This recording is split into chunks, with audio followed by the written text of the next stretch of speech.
Today I'm going to show you step by step how to set up the Mid 1 by Hyperlite Mountain Gear. And that includes the guylines because they are pretty important to give you a little bit more room inside the tent and to make the tent more quiet.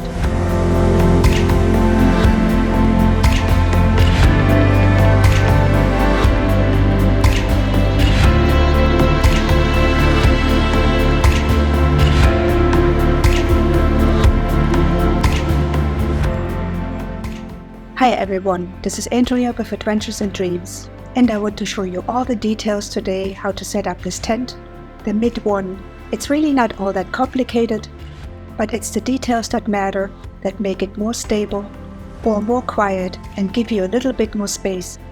So let's get started and I'll show you everything along the way.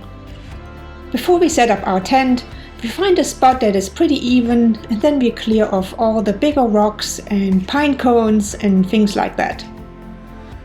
After spreading out the tent and making sure that the door faces the way that we want to, we attach the four corners.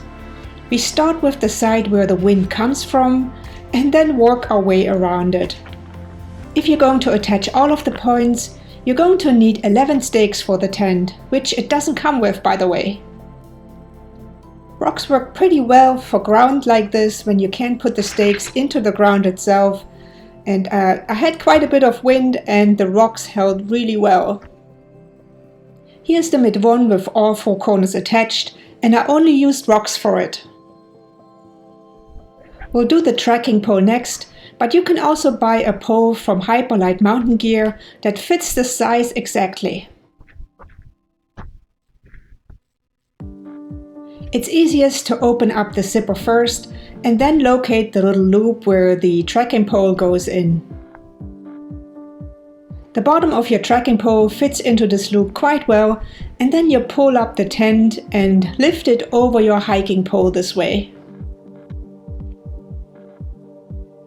Next, you adjust your tracking pole to the height of about 53 inches or 133 centimeters. And if your tracking poles are a little bit too short, you can use the pole jack that the tent comes with to get a little bit more height out of them.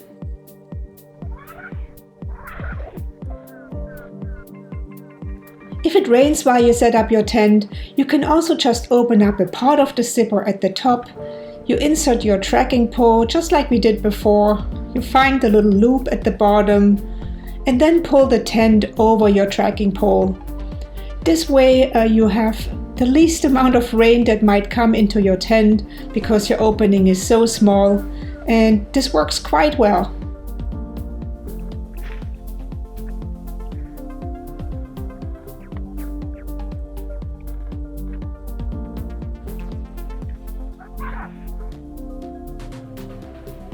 This side is now also ready to be staked down, and it's quite an important one to stabilize the tent because otherwise your tracking pole would just fall over again.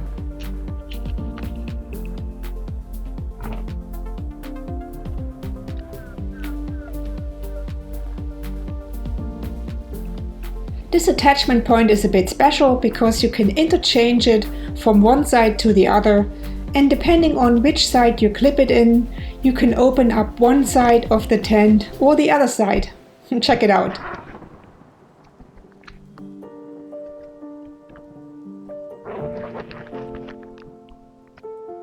If you keep the left side clipped in, then the right door opens up easily, which is actually your access point to your inner door, your mesh door there.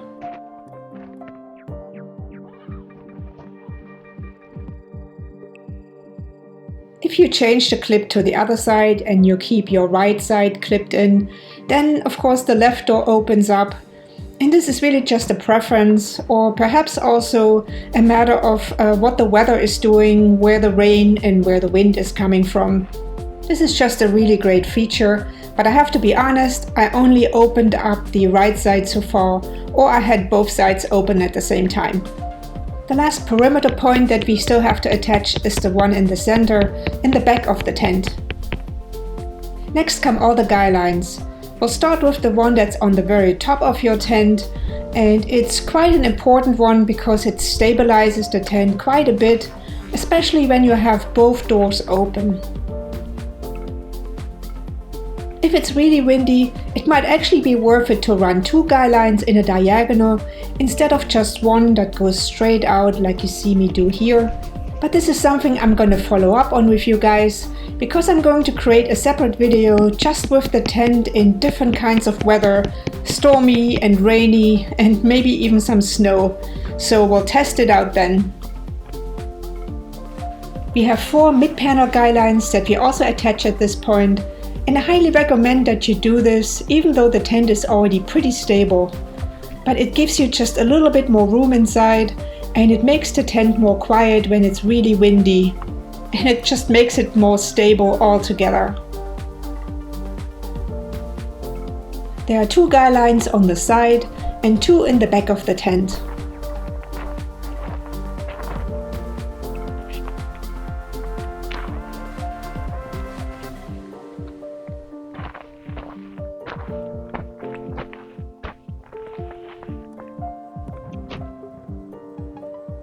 I'm going to create a separate video just on the guy lines, which ones I bought and how I made these nuts over here. Also different ways on attaching them. But for now, let's just look at staking them down just the same way we did the other attachment points. And we just want to make sure it's not too tight so we don't distort the tent in any way.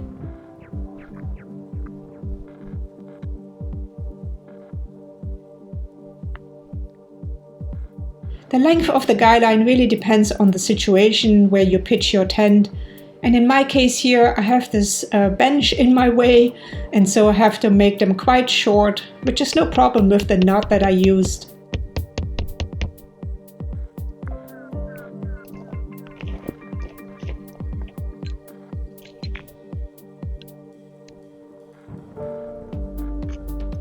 Do you see how the guy line pulls the tent a little bit too much? That's why I'm making it just a little bit looser so it doesn't pull so much. All perimeter attachment points come with these line locks, and when we first pitch the tent, we want to make sure that the line is extended all the way so we have some room to tighten it if we have to.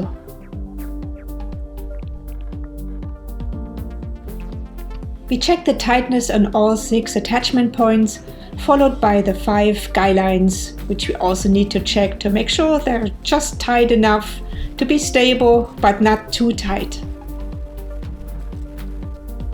Well, my friends, that was a really good test to set up the mid one in this wind here, but it's doing pretty well, and I hope it helped you a little bit to learn how to set it up on your own. In my next video, I'm going to show you all the features of this tent inside and out.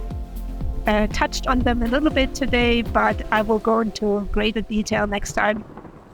And then I'll make another video on how to safely take the tent back down and roll it up so you can go on to your next adventure. Well, that's it for today, my friends, and I see you on my next adventure or in my next gear video. Take care.